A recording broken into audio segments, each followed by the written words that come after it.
So I have mono, which a lot of you guys who follow me on social media would already know, or if you watch my vlog channel or anything like that. I've had it since I was 16, but this is the only time it's ever flared up since then, basically. And I put like this really long thing on Instagram about how mono feels for me, because for me, it's much more of an emotional battle than a physical one, because this mono was where my entire eating disorder kicked off. And I'm going to get into that in this video.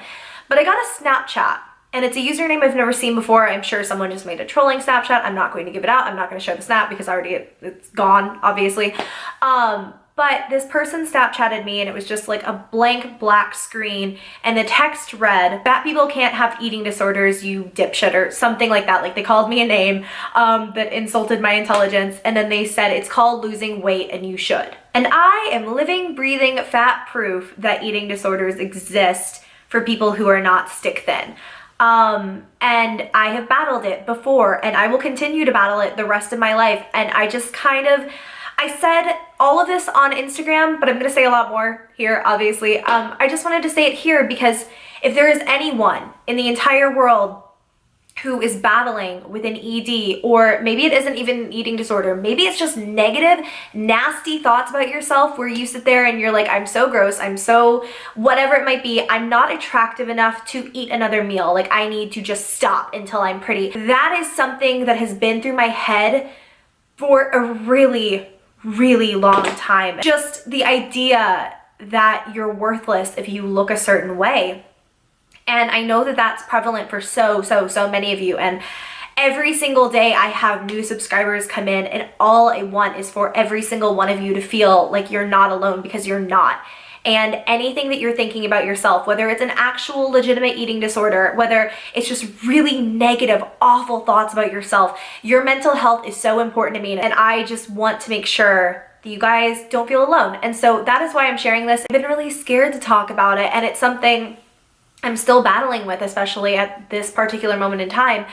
And I'll get into all of that later. But for now, I'm going to go ahead and talk about why everything started for me. I had lost probably close to like 60 to 70 pounds, maybe like 75, I really don't know. It really gets hazy to me what was healthy and what wasn't, because I blocked out such a huge part of my life, and I don't remember a lot of details, and I haven't for a really long time. In fact, being sick with mono, like the way that I felt lately is so familiar and so scary for me that it's only right around now when I remember a lot of things. When I was 16, I had lost a lot of weight. I was a really, really heavy kid. I was like morbidly obese, and there are a lot of reasons for that. And I had always felt so unattractive my entire life. So when I hit my teenage years, I was moving schools, and I felt like I could start all over and have this entirely new reputation. So I had started losing weight really, really healthily. And this is where, like, I have done a few sponsored videos, this is not sponsored, for like Weight Watchers and stuff like that. And that's why in those videos I say it really did work for me, because that was how I lost weight. And I was like 12 and 13 when I was going to those Weight Watchers meetings. And that sounds terrifying to a lot of people, but I was just so sick of being heavy. And that was the problem. I wasn't going into like weight loss because I wanted to be healthier. It wasn't because like I really loved working out and I really loved eating healthy. It was because I was so sick of feeling ugly all of the time. And I became really obsessed with working out and eating healthy, to a really unhealthy point. I was just obsessed. But at the same time, like all of the weight that I was losing was like from not natural, excuse me, but like, you know, kind of less traumatic or dramatic measures. I was just working out, and I was working out constantly, and that isn't such a good thing. I was probably working out like 4 hours a day, and I was really young, and I wasn't eating enough to do that. But it took about 2 years for the weight to really, really kind of peel off and for things to become kind of stagnant. And then when I didn't lose weight anymore, I felt almost like empty. Like it was like when it started really slowing down and I wasn't losing like 3, 4, 5 pounds a week anymore. I don't know how to explain it to you, but I just felt so empty. Like I felt like I hadn't achieved what I wanted, which was to be pretty, to be like liked by everyone, because that's what happened when you were pretty. And I guess like I just felt like it wasn't over. When I was 16 was when everything just started going downhill. And I had purged when I was like, I think 10 to 12-ish. I binged and I purged, and my weight never changed from it. And honestly, I'm really glad that it stopped when it did. I gave up on it when I didn't lose weight. You know what I'm saying? Like, I let all of that go and I never really tried it again. I got mono when I was 16 and I didn't even know that I had it until like my friend was like playing with my hair or something in class, you know how it is. And she was like going, you know, down my neck and she felt a really huge lump right here. And she was like, that is massive. Like, and we were young and we were both pretty stupid. We hadn't exactly taken like human anatomy or anything like that. And she was kind of like, do you think like it's cancer or something? And I was like, oh God, I really hope not. So I went home, I told my parents and they were like, it's probably just a swollen lymph node, like we'll get you into the doctor. And I went to the doctor and I came back positive for mono. And he felt around my insides, like kind of felt at my sides and stuff like that. And my spleen was already starting to swell. And in case you don't know, that's like a huge thing with mono, is like certain organs can like literally swell until they explode unless you slow down and let your body rest. It's really serious. There's no cure, there's no drug. So I got 2 weeks off of school and I couldn't work out anymore. And working out was like my thing. That was what I did. Because it was the only thing that I found that really helped me like lose weight. And that was what I wanted, was to continue to lose weight until I looked what I consider to be pretty. And so I'm sick and I am like at home in my bedroom every single day alone because my parents were both teachers. They couldn't exactly take time off of work. I was so miserable, and not just because I was sick, but I think that like for me, my eating disorder plays a lot into my depression, which is like clinically diagnosed, like it's a thing. I was just sleeping all of the time and I woke up and I hated myself every time that I was conscious. Because I hated that I was sick. I hated that I was weak. I hated that I couldn't get out of bed and work out so that I could be pretty, so that I could achieve this dream of mine. And all that was my own vanity. And I can't tell you the point where something in my brain shifted because I don't know. Like I said, so much of this is hazy for me now. But there was a point where I stopped hating myself for being sick.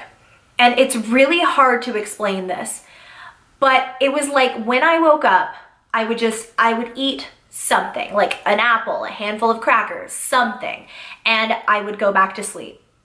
And every single time that I woke up, I felt weaker and I felt sicker, and I stopped hating it and I started loving it. I can't explain to you why I started loving it, but I did. And I craved that feeling of waking up and feeling tinier and tinier and tinier. And a lot of it was in my head because like you don't lose weight in like 12 hours of sleeping, you know, but I loved it and no one around me said anything. And it was mostly because I was only at home and a lot of people weren't seeing what was happening. Like my parents would come into my room sometimes, make sure I was hydrated and whatnot, that I had eaten some crackers, but they just thought I was sick. They didn't know what I was sick with. Even when I went back to school, and a lot of people, you know, remarked that I had lost a lot of weight, like, holy crap, you know, you look so good. I started getting a lot of attention from guys who had turned me down before, or who only wanted to be friends, or who maybe I had had a crush on, or maybe I didn't have a crush on and they never even gave me the time of day. But suddenly it was like, wow, like people are paying attention to me. And I think that that's the worst part of all of this. I lost so much weight in those 2 weeks, being sick with a lot more than mono. And I came back and I got positive responses from people who said that I looked good, who said that I looked blah, blah, blah, blah. And granted, these were all kids and they didn't know any better, but they would never ever have any kind of clue what it fed into, the demon that they were fostering in my head. And I lost control. And I always just get the details wrong with my eating disorder. And I've been called out in the past for faking it because I don't get the details right, and it's because I don't know. I don't remember, and I don't want to remember, and I don't know how long I struggled, but I do know that it was the worst time of my entire life, and I lost friendships and I lost relationships, and all of it was because I hated myself so much, and my only goal in life was no longer like getting good grades, or, you know, paying attention to my friends, or taking care of my relationship, or like at the time I was really serious about church and going to church and, you know, all of that kind of stuff. It all went away, and every molecule of my personality, of my entire being, temporarily left me while I was sick with this and while I was going through this. And I shouldn't say sick with this, because I feel like I'm always going to revert to some habits, and I still do in this day. But I guess more or less just like this particular bout of what I was going through and being sick and stuff like that. It was probably the worst time of my entire life, and a lot of people saw a lot of changes. There were some people who, once it had been going on for a while, I remember a girl in the bathroom asking me once, do you even eat anything? Like, are you okay? And it was so condescending and so mean, but I know I really, in my heart, believe that she was trying to help, but she was trying to like play it off and make it sort of a joke in case she was wrong. Because it's so hard to say something to someone once you just see them change. I remember it was this guy who I didn't really even know that well, who had like dated someone connected to someone that I once knew. And he walked up to me during lunch one day, and he said something along the lines of, like, you're not eating lunch today again? Like, what's up with that? And I was just like, oh, I'm not hungry, you know, whatever. I lied, and I was like all bundled up in my hoodie because I was freezing 24/7, and I like had my hands like up here, and I was just so, it was so obvious to everyone else how much was happening. And again, he kind of made a joke out of it, and he said, if you don't eat something soon, and if you don't start being healthy, you're going to eat a singular M&M and blow back up. And it's so sad that that was what made me snap out of it, because I was so scared of being fat, and I was so scared of feeling completely and totally ugly again. And I didn't feel good in the way that I looked right now, but I knew that I didn't want to look like I did before, because that was just the worst thing that could ever happen. That was when I reached out for help. But I feel like it wasn't ever really resolved, and maybe that's a really big reason as to why I've never talked about it. And it's also because for a long time I blamed it on someone else, and it's not that person's fault. And I don't want to get into it too much. I don't want to air a lot of that information out, because I mean, it's like 5, almost 6 years old now, I think.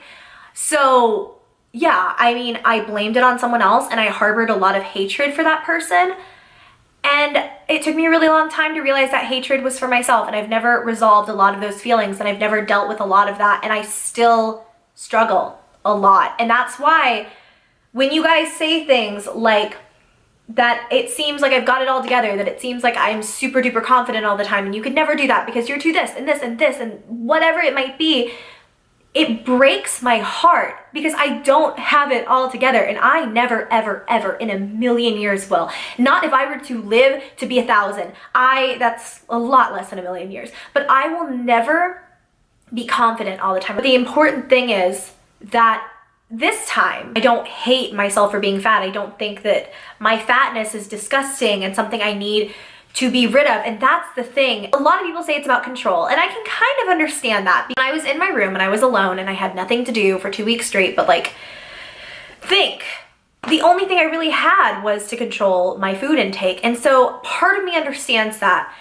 But when I look back at this time, what I do remember is that I just felt so sick, and I just wanted to be better, and the only way that I could be better in my head was just to stop eating and to get rid of all of this weight as fast as humanly possible. It's terrifying to fall in love with the idea of who you could be and what you could look like, and how different everything would be, and how much happier you would, just your entire being would be if you just stopped eating, and if you just got rid of all of this horribleness that was on your body. And now I don't think things like that.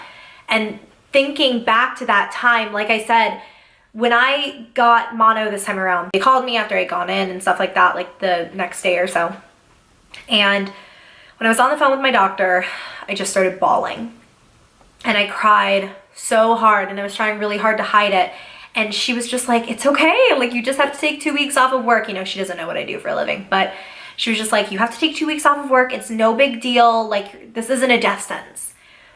And it felt like that in that moment, because when she told me I had mono again, it just brought me back to that place where everything in my life was so dark and so miserable. and I was so alone.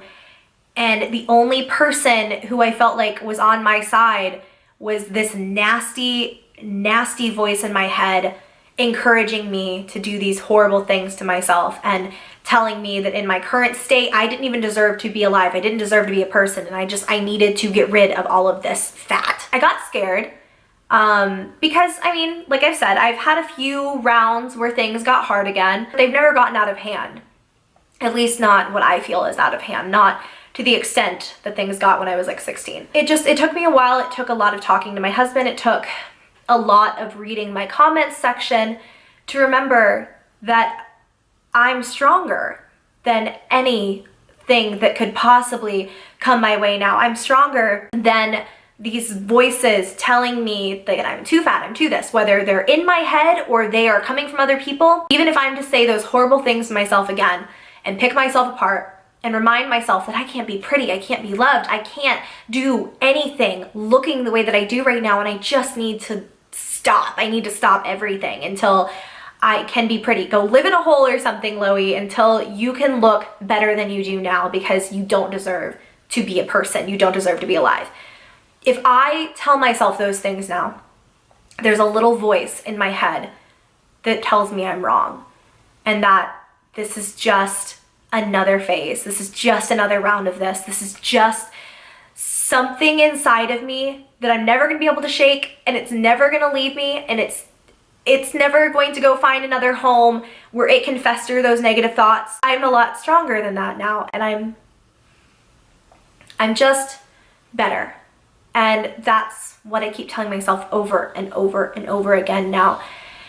And it's not as hard this time, even with these old memories being brought up, even with these kind of negative thoughts I've been having lately. It's a lot better.